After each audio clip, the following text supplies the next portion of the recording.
Ah hele hayatına küsün kadere dargın, birini ararsan sor beni.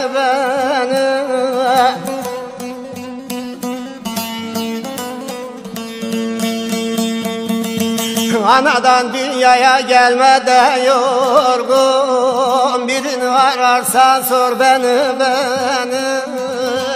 Ah tabibim beni, efendim beni.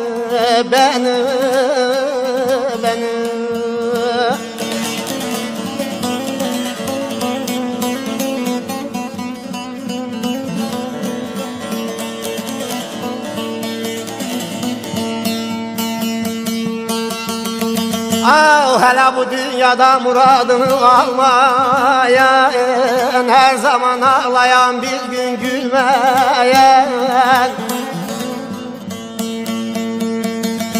çileyle savaşan asla yılmayan, birini ararsan sor beni.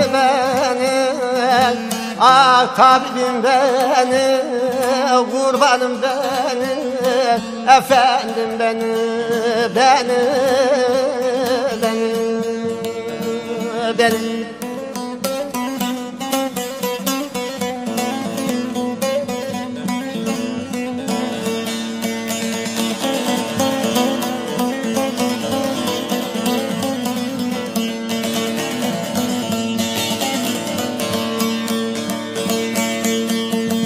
Ah hele kötü davranana asla kızmayan, sefa sürüp adaletli gezmeyen,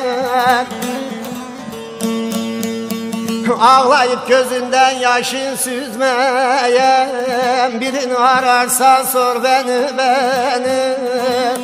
Ah efendim beni, tabibim beni, kurbanım beni.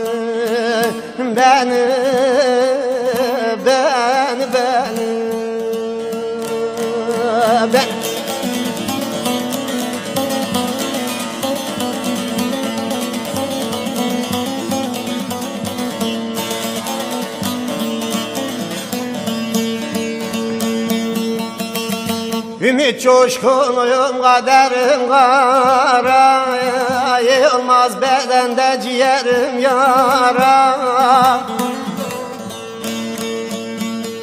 Yazmış dertlerini bakar ara, birini ararsan sor beni. Ah efendim beni, tabibim beni. Yazmış dertlerini bakar ara, birini ararsan sor beni. Efendim beni, tabibim beni.